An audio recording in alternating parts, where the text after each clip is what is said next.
Here we are back with another review, and today we are checking out this game called Flames of War, the World War II miniatures game. Now, this was something that I picked up at a garage sale or yard sale, however you want to call it. And I saw it and I was like, oh, this is really interesting. It's definitely something I want to check out, and I think some people would like it. I should put it in the store. Now, the book is huge, and we're going to go through some of the stuff in the book and show you some actual scenarios here, but I wanted to check out the actual pieces first. So without further ado, let's check those out. So the guy had them in this little tub here, and we have the Special Rules and Warriors book. We'll put that aside for now. We have some ground. These are some movable pieces here, and we'll explain what these are in a second. Looks like bubble wrap. And then the game pieces are kind of sick. Check some of these out. So they got like little soldiers on a flat top. There's about 4 soldiers on that one. It looks like he did play it, but he didn't. He glued everything down in spot, but it looks like he didn't paint each force. He didn't paint any of them, actually. It looks like there's some more on that. Super neat. Let's look at some of the tanks. So you got some of the tanks here. And then once we look at some of the pieces, you'll have more of an idea when we look through the book. There's another one of those style tanks. Looks like there's a lot of the same difference. So this one has the cover's open. There's a guy out, and the other one has it closed. Interesting. And then we have some more tanks here. Now these are, I believe these are made out of some kind of metal, possibly an aluminum of some sort. Looks like they're missing the top part. We have airplane with some bombs. Pretty cool. Little airplane. Here's the top part for some of the tanks. Nope, not that one. Imagine, yep, there we go. So that one goes on that tank. And I imagine, no, that's not that. The larger one probably utilizes these flat surfaces, maybe? No, not magnetized by that either. Interesting. Definitely very intricate putting these together, whoever put these together. You got a little vehicle here. It looks like this was glued together as well. And it's got 2 different types of soft alloy metals are really glued on properly. We got all the dice box. There's the dice box. These are all 6-sided dice. Looks like there's some combat dice in there, which we'll check that out. We got some airplane dice here. Some more of the, here we go. This is what the large one's for. There we go. Look at that. Some form of pewter, aluminum, or some kind of soft alloy metal to comprise these. And then you have, it looks like there's some larger ones where there's actually like, you got some kind of cannon, some kind of rifle cannon here. And then you have little like shells and like artillery boxes, which is kind of neat. That's cool that the level of detail went into this is pretty intense. Definitely cool. Looks like there's just a lot of tanks here on the bottom with a lot more of the figures. And some of them, maybe, no, these weren't painted. Maybe these tanks were painted. No, it looks like that's how they came. Let's say it looks like some of them were painted, but I think that's how they just came from the factory. Because these are plastic tracks, and then this is an alloy body.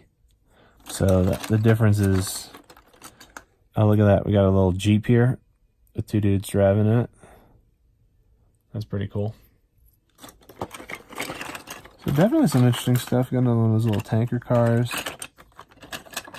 Definitely some interesting pieces here for this board game. It reminds me kind of like a Warhammer game, only with actual, war, real war stuff here. And it looks like this was kind of like a free play tile because there's no actual indentions for the specific pieces.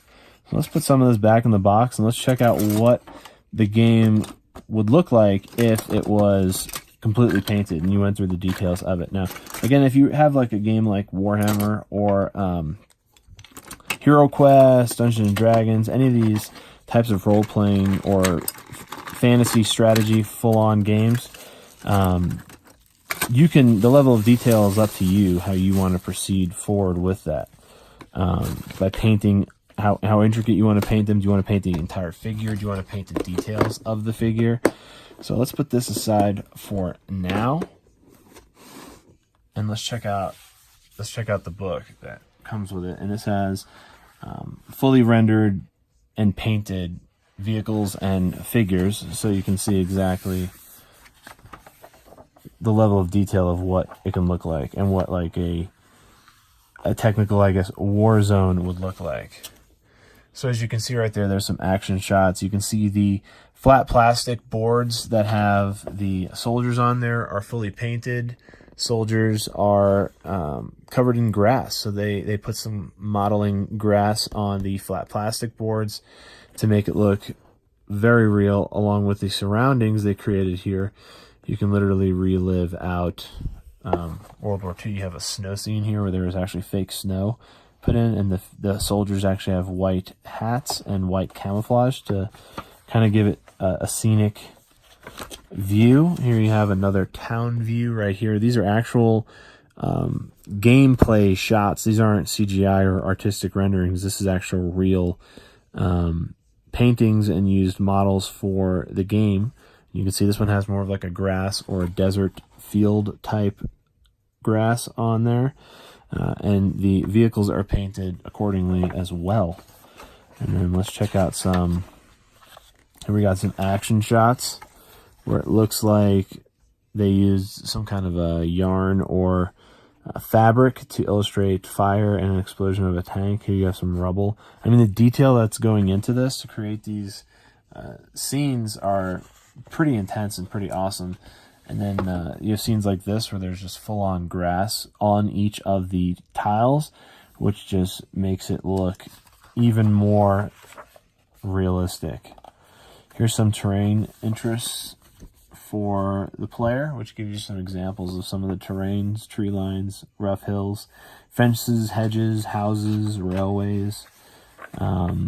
Here's some more rural scenes. We have churches, some farm areas, some waterways to go through and navigate.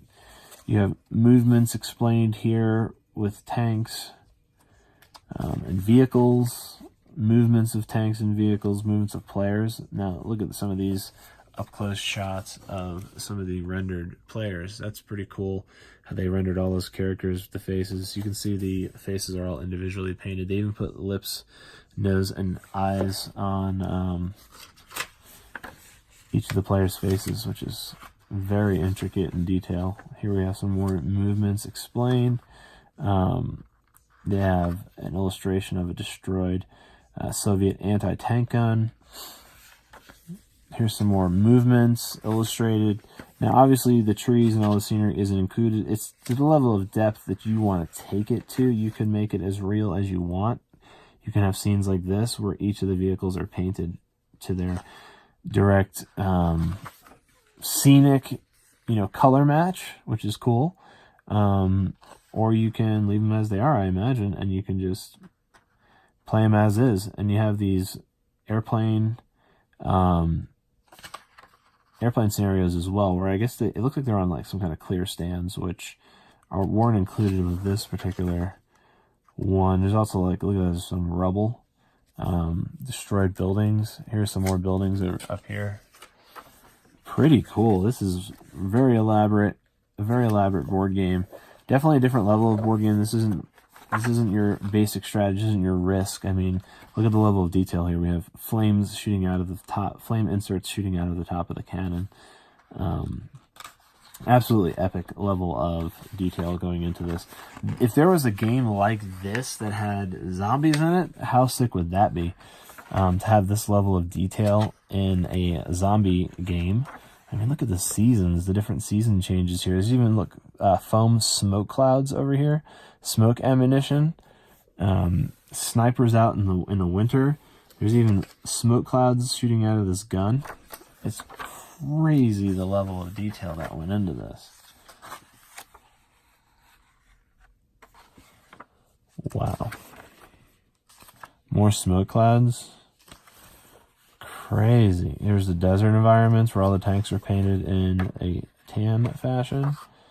Some more of the desert environment. We got, look at all these tanks. Wow. Military trains, armored trains. And this goes super in depth. And here's some special rules. It looks like they got some special rules. German special rules, Soviet special rules, fortifications, barbed wire. Look at this. Look at this lineup. Look at all the detail. These are all hand painted. And all this snow has been applied. I imagine the snow is probably easy to add. I'm not sure if it's adhesed or if it's just drizzled on. But you got a lot of detail going into this. Booby traps. I mean, that's... wow. Very impressive this game is. And if you played this game before, let us know in the comments below. Check out some of these action shots. Look at all the flames that they have here. This is all fabric and some kind of a lace material. Let's see if there's any more action shots. Full page action shots like that. Before we... wow, look at that. I mean, that's just crazy. It looks like an actual scene in action. And then we got the glossary. So it looks like that's the last live action shot we got there. Bridgehead, where you can see tanks and soldiers marching across what looks like an actual river, but it's not. It's probably some kind of a gel, hardened gel, or some kind of clear acrylic that's been poured in there. But yeah, super intricate game. If you have a lot of space, I imagine you need a lot of space for this to build everything out and to create these scenic scapes for you to be able to put your war to work. Then yeah, get into this game. And if you've played Flames of War or any of the Flames of War series of games, because I know there is a series of these, there's multiple expansions for it. So let us know in the comments below. If you like this video, give it a thumbs up. If you want more content like this, subscribe for more, and have a great rest of your day.